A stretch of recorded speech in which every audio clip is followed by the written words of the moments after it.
Zix-9 stood in the observation deck of the Harmony's Edge, watching the small human ship dock with their massive vessel.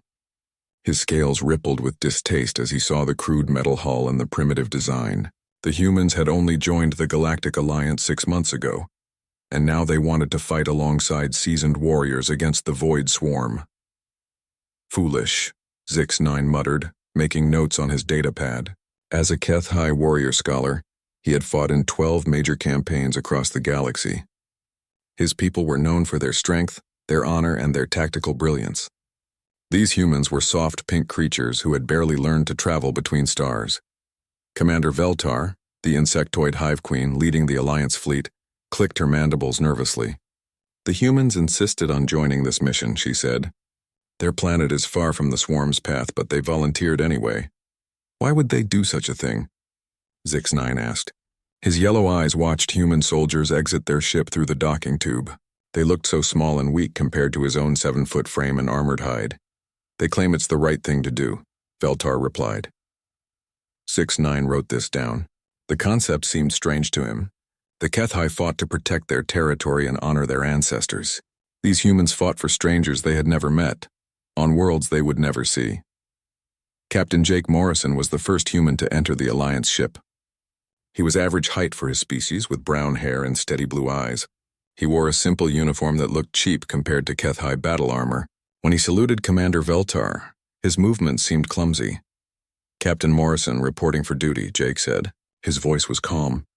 But Zix-9's enhanced hearing picked up the rapid heartbeat that showed fear. This human was terrified, yet he had volunteered for this mission anyway. Welcome aboard, Veltar said. This is Zix-9, our tactical advisor. He will help coordinate between our forces. Jake extended his hand toward Zix-9. The gesture confused the HFY warrior until he realized it was some primitive greeting ritual. He touched the human's small, soft hand with one clawed finger. The human's skin was warm and fragile, like paper that would tear at the slightest pressure. More humans filed into the ship over the next hour. Lieutenant Amy Brooks, a young female with red hair, carried communication equipment that looked ancient by galactic standards. Sergeant Dan Miller, a thick-built man with scars on his face, led a squad of Marines who joked and laughed as they walked. They acted like they were going to a celebration instead of a war zone. Zix-9 observed everything, taking detailed notes. The humans moved differently than other species he had fought beside. They seemed to bounce when they walked, wasting energy. Their weapons were crude projectile throwers that made noise and smoke. Most galactic civilizations had abandoned such primitive tools thousands of years ago. During the first joint training session, Zix-9 watched the humans practice boarding operations. They moved through the mock corridors with determination but little grace. A HFY warrior could clear the same space in half the time with perfect silence. The humans stumbled, made noise, and had to rely on teamwork to accomplish what a single elite warrior could do alone. They will be slaughtered, Zix-9 wrote in his journal that night. These creatures move like younglings playing war games. Their weapons are loud and inefficient. Their armor is thin metal that would not stop a HFY blade, let alone swarm bioweapons. I pity them. But as the days passed, Zix-9 noticed strange things about the humans. They never seemed to tire during training. While other Alliance species took breaks every few hours, the humans kept working. They practiced the same drills over and over, never complaining about the repetition. Amy Brooks spent 16 hours straight learning the Alliance communication systems, refusing to rest until she could operate every device perfectly. When other species made mistakes during drills, they became discouraged. When humans made mistakes, they became angry at themselves and tried harder. Dan Miller's squad trained with weapons until their hands bled from gripping the metal. Then they wrapped their hands in cloth and kept training. Zix-9 had never seen such behavior. Warriors should know when to rest and recover. These humans seem to have no understanding of limits. Why do you push yourself so hard? Zix-9 asked Jake one evening. They were in the ship's common area, and the human was cleaning his weapon for the 3rd time that day. Jake looked up from his rifle. Because people are going to die if we're not good enough, he said simply.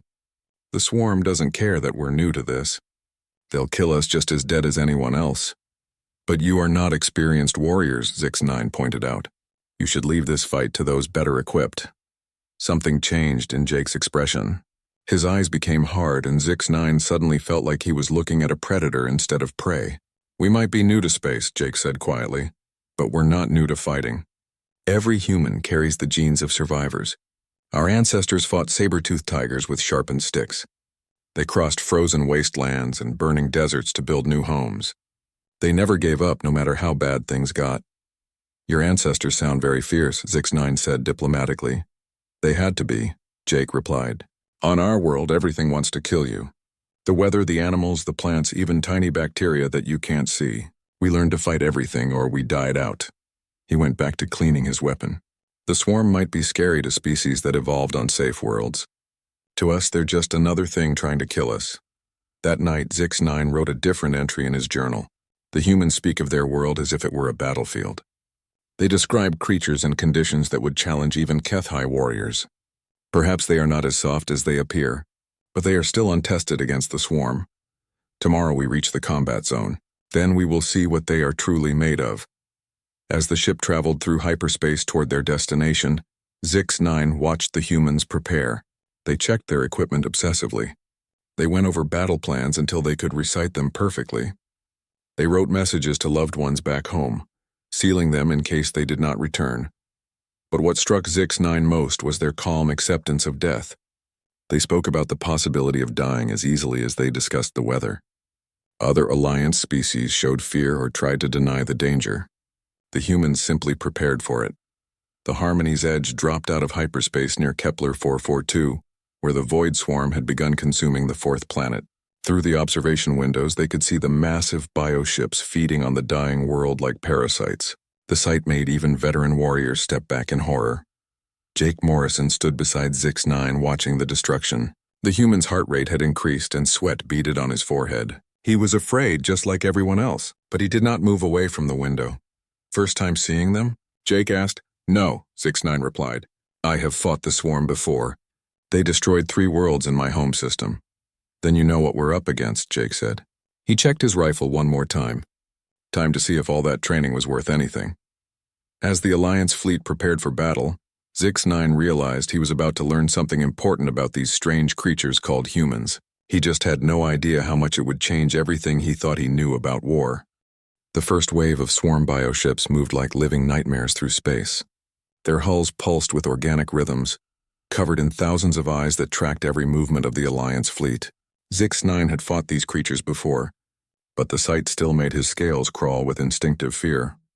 All boarding teams, prepare for insertion, Commander Veltar's voice echoed through the ship. The plan was simple. Disable the swarm ships from inside while the main fleet engaged them in space. Zix9 had been assigned to Squad 7, led by Sergeant Dan Miller. Zix9 watched the humans in his squad make final preparations. Dan Miller checked each soldier's equipment personally, his scarred hands moving with practiced efficiency. Corporal Lisa Wright adjusted her communication gear, her young face set with determination. Private Pete Carson loaded explosive charges into his pack, humming softly to himself. You seem very calm for creatures about to board enemy ships, Zix9 observed. Dan looked up from his rifle. Scared as hell, actually, he said with a grin. But fear keeps you alive if you use it right. This confused Zix9. In HFY culture, warriors overcame fear through discipline and honor. These humans seemed to embrace their terror instead of fighting it. The boarding pods launched from the Harmony's edge like bullets, carrying teams of mixed Alliance species toward the swarm ships. Zix9's pod shook violently as it penetrated the organic hull of a massive biocruiser. The impact threw everyone against their restraints, but the humans were the first to release themselves and grab their weapons. Move, move, move, Dan shouted as the pod doors blew open. The interior of the swarm ship was like stepping inside a living creature. The walls pulsed with veins and the air reeked of decay. Strange fluids dripped from the ceiling. Swarm drones emerged from hidden passages immediately. The creatures looked like insects crossed with nightmares. 6 legs, razor claws, and mandibles that could cut through steel. They moved fast, chittering with alien hunger. Zix9 drew his plasma sword and sliced through the first drone with elegant precision. His HFY training made him a deadly fighter, each movement calculated and efficient. But when he looked around, he saw something that made him stop in amazement. The humans were not fighting like trained soldiers. They were fighting like wild animals. Dan Miller had lost his rifle in the first seconds of combat. But instead of retreating, he grabbed a swarm drone's claw and used it to stab another drone in the head. When a creature knocked him down, he rolled under its legs and came up with a combat knife, driving the blade into the thing's soft underbelly. Lisa Wright stood her ground even when 3 drones rushed her position. She emptied her rifle into one, used the weapon as a club to smash the second, then drew her sidearm and put 6 bullets into the third creature's eyes. Her hands never shook, even when alien blood splattered across her face. Pete Carson laughed as he fought, his voice echoing through the organic corridors. When a massive drone warrior charged at him, he pulled the pin from a grenade and let the creature grab him. The explosion killed them both, but it also collapsed a wall that had been blocking the squad's advance. "Carson!" Dan shouted, but there was no time to mourn. More drones were coming, and the squad had to keep moving. They fought through the ship for hours. 6-9 had never experienced combat like this. Swarm ships were designed to drain the will to fight from their enemies. The walls whispered with psychic attacks meant to cause fear and confusion. The air contained spores that made most species drowsy and slow. The humans seemed immune to it all. They fought harder as the battle went on, not weaker. When Amy Brooks took a claw to the shoulder that would have crippled a HFY warrior, she tied a tourniquet around the wound and kept fighting with one arm.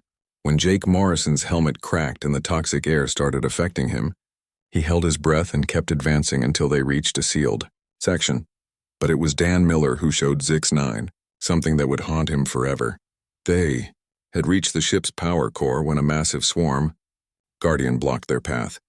The creature was 12 feet tall, covered in natural armor with claws that could cut through starship hulls. It moved with the speed of a striking snake and the strength of a tank. Dan looked at the Guardian, then at his remaining squad members. Lisa was wounded, Jake was struggling to breathe, and 2 other humans were barely standing after hours of combat. 6-9 himself was exhausted, his plasma sword running low on power. "I'll handle this," Dan said quietly. "Sergeant, that creature will kill you," 6-9 warned. Dan smiled, and for a moment, 6-9 saw something in the human's eyes that made him step back. It was not madness or desperation. It was a cold, calculating acceptance of what needed to be done. "Maybe," Dan said, "but while it's killing me, you get the others to the core and finish the mission." Before anyone could stop him, Dan charged the Guardian. The creature's claws tore through his armor like paper, opening wounds that would have dropped any other species instantly. But Dan kept fighting. He grabbed the creature's arm and let it lift him off the ground, then drove his combat knife into its throat again and again. The Guardian threw Dan against the wall hard enough to break bones. Most warriors would have stayed down. Dan got up and charged again. The battle lasted 3 minutes.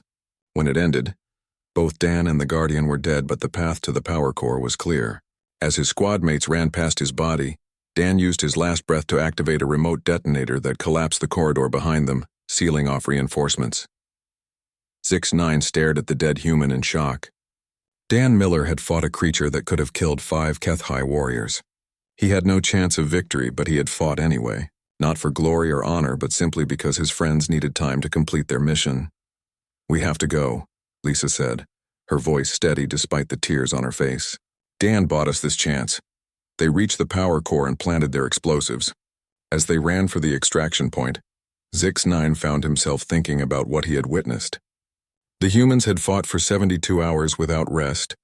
They had taken wounds that would have disabled other species and kept fighting. They had sacrificed themselves for strangers without hesitation. When the boarding pods finally extracted them from the dying swarm ship, 6-9 looked around at the surviving humans. Half of Dan's original squad was dead or critically wounded. The survivors sat in exhausted silence, but their eyes still burned with determination. "We got 6 ships," Jake reported to Commander Veltar.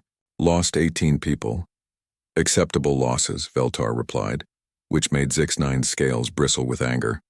How could any loss be acceptable? But Jake just nodded. "Yes, ma'am." "When do we hit the next target?" That night, as the fleet regrouped and tended to their wounded, 6-9 wrote in his journal with shaking claws, "I do not understand these humans. They fight like creatures possessed by demons, yet they maintain perfect tactical discipline. They accept death as easily as breathing, yet they mourn their fallen with genuine grief. They are the most terrifying warriors I have ever seen and the most compassionate." He paused, thinking about Dan Miller's sacrifice and Pete Carson's laughter as he died. Today I learned that courage is not the absence of fear. It is the decision to act despite fear. The humans are not fearless. They are afraid of everything: death, pain, failure, letting down their comrades. But they fight anyway. They fight because of their fear, not despite it. Zix-9 looked out at the stars where more swarm ships waited in the darkness. Tomorrow there would be another battle, and more humans would die in ways that defied all logic and tactical sense. They would charge impossible odds and make sacrifices that no rational mind could accept. And somehow, impossibly, they would win.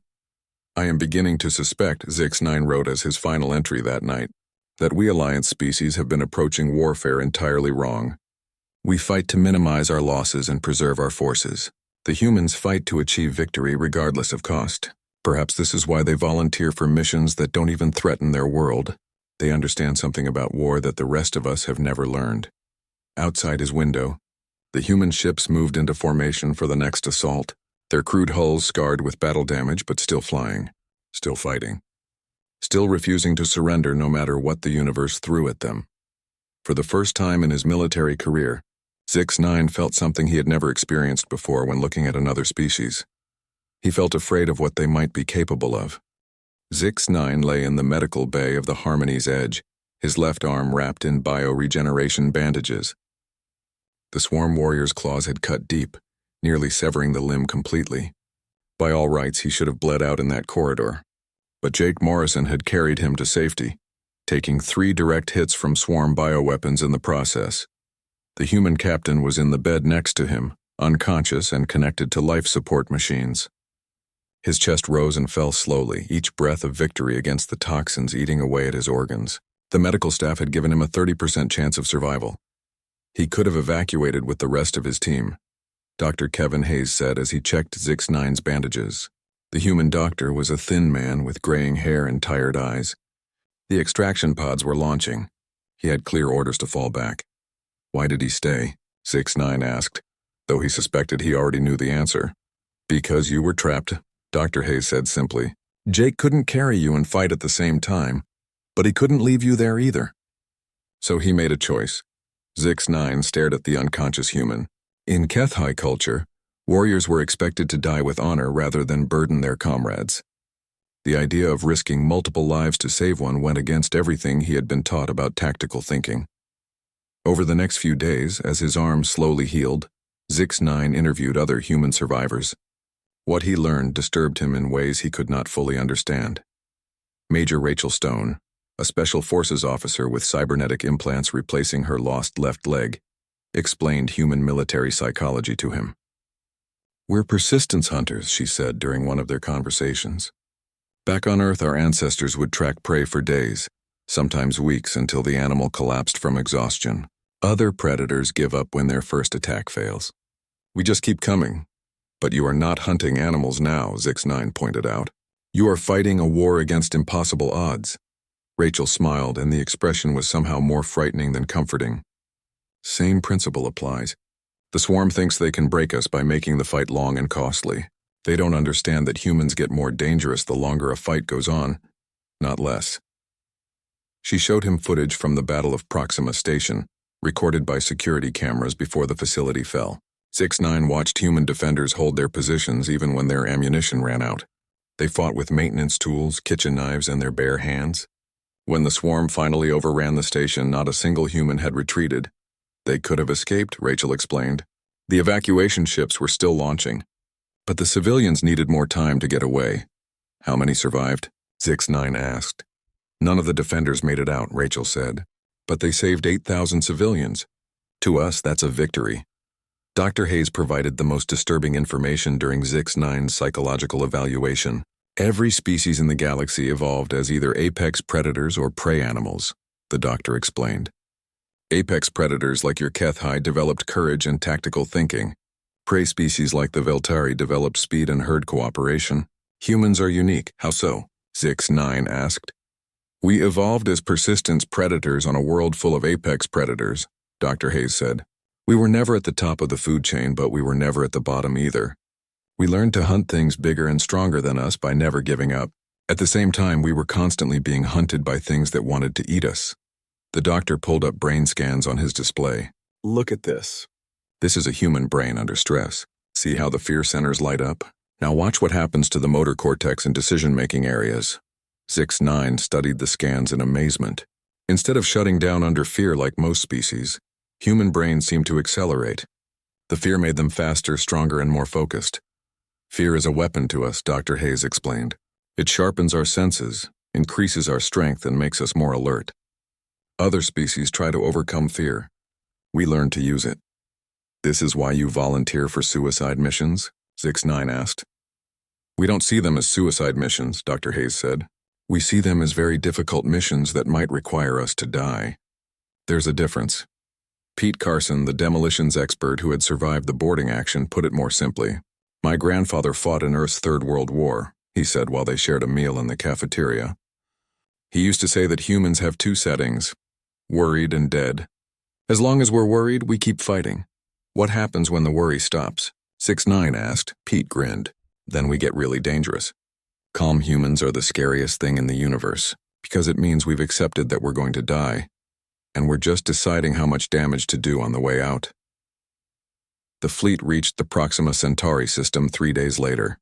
Intelligence reports showed massive swarm forces gathering around the colonies there. The civilians were trapped, unable to evacuate quickly enough to escape the approaching bioships. Commander Veltar called a strategy meeting in the main briefing room. Representatives from all Alliance species gathered around the holographic display, showing the system layout.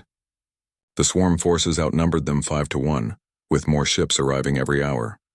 We cannot win a direct engagement, Veltar stated. I recommend we fall back and request reinforcements. The other Alliance officers nodded agreement. It was the logical choice. A tactical withdrawal would preserve their forces for future battles.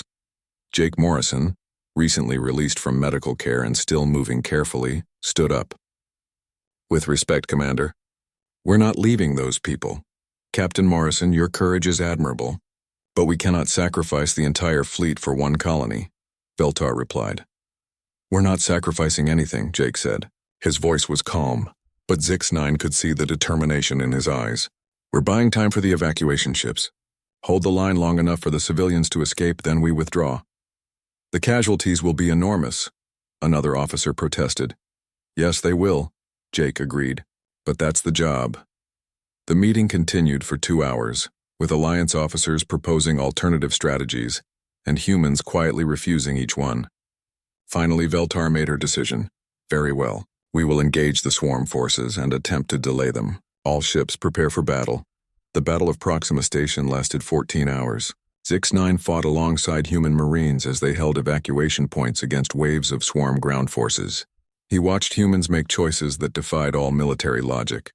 When Corporal Tony Clark's position was overrun, he stayed behind to operate the heavy weapon while his squad fell back.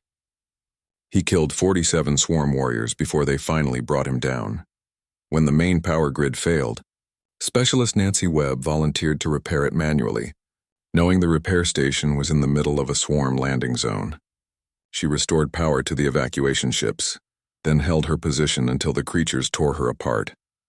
Most disturbing of all, the humans sang while they fought, old songs from their homeworld passed down through generations. Their voices echoed through the corridors even as they died, maintaining unit cohesion through music when communications failed. 6-9 had never heard anything more beautiful or more terrifying than the sound of human voices singing their defiance at death itself. When the last evacuation ship finally launched, 90% of the human forces were dead or wounded. The survivors gathered in the main hangar, exhausted but still ready to fight if needed. Mission accomplished, Jake reported to Commander Veltar. All civilians evacuated successfully. At what cost? Veltar asked. Jake looked around at his remaining people. Acceptable losses, he said, using the same phrase Veltar had used after their first battle. But when he said it, the words carried a weight that made 6-9's scales crawl. That night, 6-9 made a new entry in his journal. I understand now why other species fear humans even though they will never admit it. It is not because humans are stronger or faster or smarter than us. It is because they do not think like us. He paused, remembering the sound of human voices singing in the darkness. We fight to preserve ourselves, our families, our civilizations. Humans fight to preserve the idea that some things are worth dying for. They will sacrifice everything for strangers they have never met, simply because it is the right thing to do. This makes them unpredictable, uncontrollable, and absolutely terrifying to anyone who opposes them. 6-9 looked out at the human ships, still holding formation, despite their massive losses. The swarm believes it can break human resistance through fear and attrition. It does not understand that humans become more dangerous when they are afraid, more determined when they are hurt, and more unified when they are threatened. The swarm has made a critical error in tactical thinking. He wrote one final line before closing the journal. It has taught humans to be afraid of it. The captured swarm bioship drifted dead in space, its organic hull scarred and bleeding from the battle that had finally stopped its heart. Intelligence teams from across the Alliance had studied every similar vessel they could find, but this was the first intact mothership they had managed to disable without destroying. 6-9 checked his environmental suit one more time as the strike team prepared to board. The ship's interior would be hostile to most forms of life, filled with toxic gases and biological hazards that could kill in seconds. Beside him, Colonel Ben Rogers adjusted his helmet with practiced calm. "Remember, we're looking for the command node," Ben said to the mixed team of humans and Alliance species. "Intelligence thinks it's deep in the ship's core, probably heavily defended." "Why are we bringing explosives if this is a reconnaissance mission?" 6-9 asked, noticing the nuclear charges that Specialist Tony Clark was loading into his pack. "Because if we find what we're looking for, we might not get another chance to destroy it," Jake Morrison replied. The human captain had recovered from his injuries but still moved carefully. Sometimes the best intelligence is gained by blowing things up and seeing what happens. The boarding party made their way through the organic corridors of the dead ship. Emergency lighting cast strange shadows on the pulsing walls, and their footsteps echoed wetly on the fleshy floor. 6-9 had been inside swarm vessels before, but never one this large. The ship felt like being trapped inside the body of some massive creature. They encountered no resistance for the first hour. The ship's defensive systems had died with the main organism, leaving only empty passages and silent chambers. But as they went deeper, things began to change. The walls started whispering. It began as a soft sound, barely audible through their helmet communications, but gradually the whispers grew louder and more distinct. They spoke in languages from across the galaxy, voices of creatures the swarm had consumed over the centuries. "Ignore it," Ben ordered as several team members slowed down. "It's just psychic residue from the ship's death."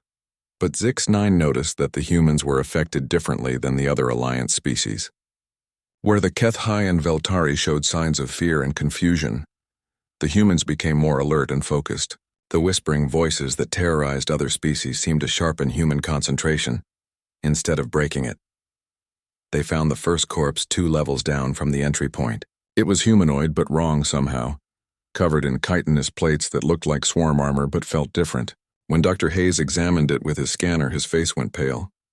"This used to be human," he said quietly. "What do you mean, used to be?" Jake asked. "The bone structure, the genetic markers. This was a human being, but it's been changed, modified, turned into something else." They found more bodies as they went deeper. Humans, HFY, Veltari, and dozens of other species, all transformed into hybrid creatures that combined the worst aspects of their original forms with swarm biology. Some had been given additional arms and claws. Others had their heads enlarged to accommodate new brain structures. The swarm doesn't just consume worlds, Tony realized as he photographed one of the bodies. It consumes people, changes them into something else. The command chamber was at the very heart of the ship, protected by layers of organic armor and sealed behind sphincter-like doors that had to be cut open with plasma torches. When they finally breached the final barrier, they found themselves in a vast spherical room filled with a substance that looked like liquid starlight. At the center of the chamber, suspended in a web of nerve fibers, was the Swarm Queen. She was beautiful and horrible at the same time. Her body was humanoid but stretched impossibly tall, with skin that shifted between transparency and opacity. Her face was almost human except for the compound eyes that held the light of distant stars. When she spoke, her voice came from everywhere at once. "Welcome, little warriors," she said in perfect Alliance standard. "I have been waiting for you." The strike team raised their weapons, but the Queen made no aggressive moves. She simply hung in her web of nerves, watching them with those impossible eyes. "You cannot hurt me with those crude devices," she continued. "I am far beyond physical harm now. But I am curious about you, especially the humans. You fascinate me. Why? Jake asked, his rifle still trained on the creature. Because you should not exist, the Queen replied. I have consumed 1,000 worlds, absorbed the knowledge and memories of 1 billion species. None of them were like you. She gestured with one elongated arm, and the chamber walls became transparent. Beyond them, 6-9 could see into the ship's memory core, vast organic computers that held the experiences of every creature the swarm had ever consumed. Would you like to know what I learned from all those worlds? The Queen asked. Every species I encountered fell into one of 2 categories. They were either predators who consumed others or prey who were consumed. The strong and the weak, the hunters and the hunted. What about us? Ben asked. The Queen's expression shifted to something that might have been confusion. You are both, and neither. You hunt creatures larger than yourselves, yet you are hunted by things smaller. You show compassion to your enemies, yet you fight with a cruelty that terrifies apex predators. You sacrifice yourselves for strangers, yet you will destroy entire worlds to protect your young. She drifted closer to them, her movements hypnotic and alien. Do you know what I found in the memories of the first humans I consumed? Tell us, Jake said, though 6-9 could hear the tension in his voice. Fear, the Queen said simply. Pure, undiluted terror. Every human I have ever encountered, from the youngest child to the oldest warrior, carries a level of fear that would paralyze any other species. You are afraid of death, afraid of pain, afraid of failure, afraid of being alone. You are afraid of the dark, afraid of the unknown, afraid of things that do not even exist. So what? Tony said. Everyone's afraid of something. No, the Queen replied. That is what makes you unique. Other species feel fear occasionally, usually in response to immediate threats. Humans feel fear constantly. It is woven into the very structure of your minds. You live every day in a state of terror that would kill most creatures. 6-9 found himself leaning forward, fascinated despite the danger. This explained so much about human behavior that had puzzled him. But here is the remarkable part, the Queen continued. Instead of being destroyed by this fear, you use it. You have learned to function not despite your terror, but because of it. Fear makes you faster, stronger, more creative, more determined. You have weaponized your own psychological weakness and turned it into your greatest strength. Is that why you're trying to destroy us? Jake asked. The Queen's laugh was like breaking glass. Destroy you? My dear human, I am not trying to destroy you. I am trying to escape from you. The admission hung in the air like a physical weight. 6-9 felt his scales ripple with shock. You see, the Queen explained, the swarm exists because of fear. We consume worlds not out of hunger, but out of terror. Every species we have encountered radiates fear that we can feed on, fear that gives us purpose and direction. But humans... She trailed off, and for the first time she looked genuinely disturbed. Human fear is different. It does not weaken you or make you predictable. It makes you dangerous, unpredictable. When I consume human memories, I do not gain sustenance. I gain nightmare visions of creatures who respond to mortal terror by charging into battle while singing songs. Tony started to laugh. You're afraid of us. I'm afraid of what you represent, the Queen corrected. You are evolution's answer to fear itself. A species that transforms terror into determination, panic into precision, horror into heroism. You should not be possible, yet here you are. She gestured again, and the walls showed images of battles across the galaxy. Humans fighting impossible odds. Humans refusing to surrender even when facing certain death. Humans making sacrifices that defied all logic. Every world I have consumed welcomed the end when their fear became too great, the Queen said. They accepted death as preferable to continued terror. But humans never accept the end. The more afraid you become, the harder you fight. The more hopeless your situation, the more determined you become to find a way through it. Colonel Ben Rogers stepped forward. So what do you want from us? I want you to stay away from me, the Queen said simply. Take your fear, your determination, your impossible courage, and keep it far from my domain. There is room in this galaxy for both our species, but not in the same space. And if we refuse? Jake asked. The Queen's eyes flashed with something that might have been panic. Then you will teach the universe that even its oldest terrors can learn to be afraid. 6-9 looked around at the human members of the strike team. They stood calmly in the presence of a creature that had consumed worlds, making tactical calculations about nuclear charges and extraction routes. They were terrified. He could hear it in their elevated heart rates and rapid breathing. But the fear only made them more focused, more dangerous. For the first time since joining the Alliance fleet, Zix-9 truly understood what he had been witnessing. Humans were not brave warriors overcoming their fear. They were terrified creatures who had learned to use their terror as fuel for impossible acts of courage. The warning came through hyperspace communications at door 347 ship time. Every receiver in the Alliance fleet crackled with the same desperate message. Earth under attack. Massive swarm force. All available units respond immediately. 6-9 stood on the bridge of the Harmony's edge, watching Admiral Susan Price coordinate the human response from her flagship. Her voice was steady as she spoke to fleet commanders across the galaxy, but her hands shook slightly as she gripped the communication console. All human vessels, set course for Earth immediately, she ordered. Maximum burn, no delays. Admiral, our ships are already damaged from the previous engagements, Captain Morrison pointed out. We've lost 60% of our effective strength. Then we fight with what we have left, Admiral Price replied. Earth is not negotiable. The journey to Earth took 18 hours at maximum hyperspace velocity. During the trip, Zix-9 observed the humans preparing for what they all knew would be their final battle. They checked weapons that were already perfect, wrote letters to families they might never see again, and spoke quietly among themselves about memories of home. But what struck Zix-9 most was their absolute determination. There was no discussion of retreat, no consideration of tactical alternatives. Earth was under attack, so they would go to Earth and fight. The simplicity of it was both beautiful and terrifying. Why do you not consider evacuation? Zix-9 asked General Chris Martin, who was coordinating ground forces for the battle ahead. Your people could relocate to other worlds, preserve your species. General Martin looked at him as if he had suggested something obscene. Earth isn't just our planet, he said. It's our home. Everything we are comes from that world.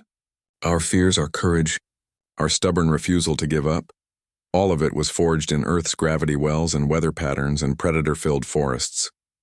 He gestured toward the view screen showing their destination. You can't evacuate a soul, Zix-9, and Earth is humanity's soul. When they dropped out of hyperspace at the edge of the solar system, the scope of the swarm assault became clear. Thousands of bioships filled the space around Earth, their organic hulls blotting out the stars. They had brought 90% of their total forces for this attack, determined to end the human problem once and for all, but Earth was fighting back. The planet's surface glowed with weapons fire as ground-based defenses engaged landing forces. Orbital stations that should have been evacuated days ago continued broadcasting, their crews refusing abandonment orders. Human ships that had no business being in a fleet engagement charged swarm dreadnoughts with desperate courage. My God, whispered Nancy Webb, the ace pilot who had volunteered to fly a suicide mission against the swarm command ship. Look at them go. On the tactical display, Zix-9 watched civilian vessels ram swarm cruisers. Cargo haulers and passenger liners, armed with nothing but their engines and the determination of their crews, drove themselves into enemy ships at maximum velocity. Each impact was a small nuclear explosion as fusion drives overloaded. Civilian vessel Lucky Strike. You're not cleared for combat operations, Admiral Price's communications officer tried to warn one approaching ship.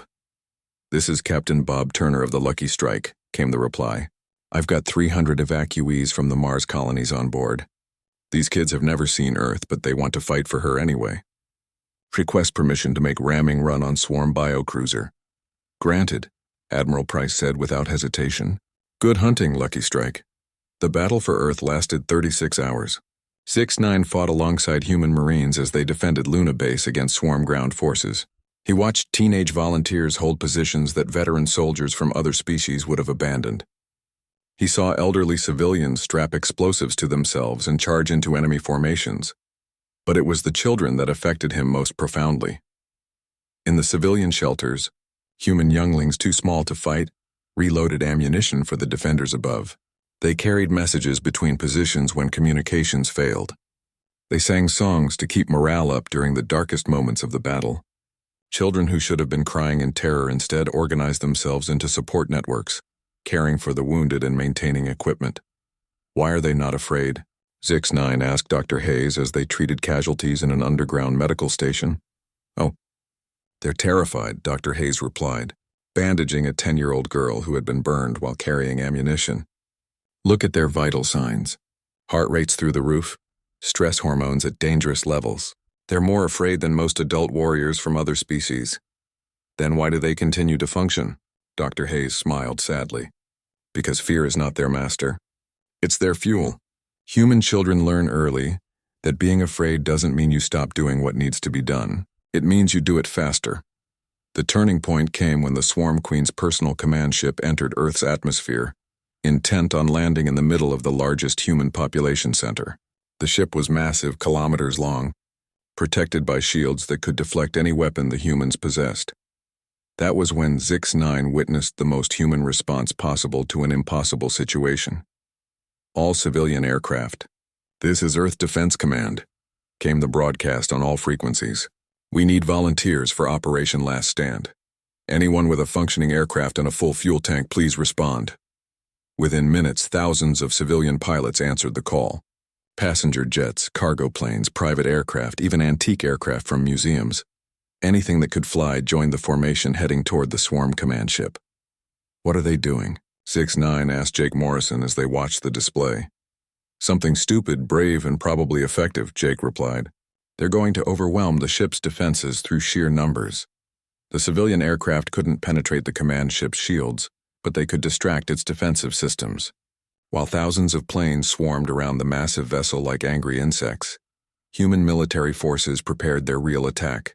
Nuclear missiles, launched from hidden silos across the planet's surface, not aimed at the command ship itself but at the atmosphere around it.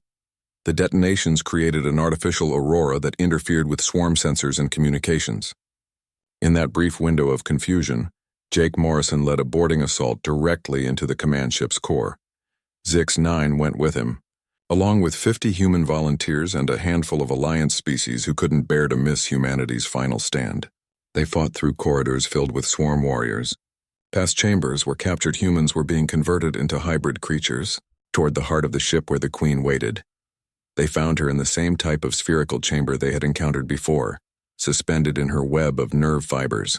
But this time she was not calm. Her compound eyes showed something Zix-9 had never seen in a swarm creature before. Pure, desperate fear. "You came," she said, her voice shaking. "Despite everything, you came to my very stronghold. Did you think we wouldn't?" Jake asked. His armor was scarred and his weapon low on power, but his voice was steady. "I hoped you would not," the Queen replied. "I brought my entire force here, everything I could gather, hoping to end this quickly. I thought if I could destroy your homeworld, your species would finally break. How's that working out for you?" Tony Clark asked from where he was setting up nuclear charges around the chamber. The Queen's laugh was bitter and broken. "Your planet burns. Your cities are in ruins. Billions of your people are dead or dying, and yet you still fight. Still climb aboard my ships. Still risk everything for one final strike at my heart." She drifted closer to them, and Zix-9 could see that she was trembling. "Do you know what I have learned from consuming human memories over these long months of war?" "Tell us," Jake said. "I have learned what it means to be truly afraid," the Queen whispered. "Not the simple fear of death that drives my species, but your fear. Human fear. The terror that comes from caring about something more than your own survival." Her eyes fixed on Jake with desperate intensity. "You are afraid for your families, afraid for strangers you will never meet, afraid for future generations not yet born. You carry the weight of everyone else's fears in addition to your own. It should crush you. It should make you weak and helpless. But it doesn't," Jake said simply. "No," the Queen agreed. "It makes you stronger. More determined. More willing to sacrifice everything for the chance that others might live. I have consumed the memories of your species' greatest heroes. And do you know what they all had in common?" Zix-9 found himself leaning forward, fascinated despite the danger. "They were all terrified," the Queen continued. "Every single one. Paralyzed with fear, overwhelmed by the magnitude of what they faced. But they acted anyway. They transformed their terror into determination, their panic into purpose." She turned to look directly at Zix-9. "Your friend here has been documenting this war, trying to understand what makes humans different. Tell him, little Kethai. Tell him what you have learned." Zix-9 felt every eye in the chamber turn toward him. He thought about everything he had witnessed. The sacrifices, the impossible courage, the refusal to surrender even when faced with certain death. Humans are not the bravest species in the galaxy, he said slowly. They are the most frightened. But they have learned to use their fear as a